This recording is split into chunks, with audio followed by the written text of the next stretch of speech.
Great. Good day, and thank you for joining us. Today we'll be looking at puzzle building. Puzzle building is part of our skills development and helps with spatial awareness and eye coordination, and it also helps with problem solving abilities. Let's quickly look at the process.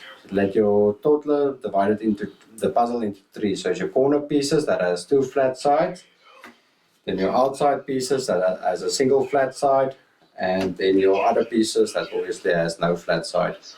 So once they've created the three piles, then you let them place out the corner pieces in the correct position. You can always look at the picture just to ensure that it is correct.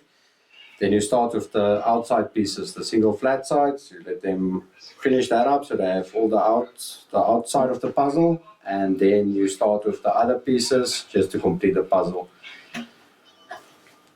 Okay, boys, let's go. Let's quickly look at, as you can see, he's now already busy starting with the puzzle and it's almost done.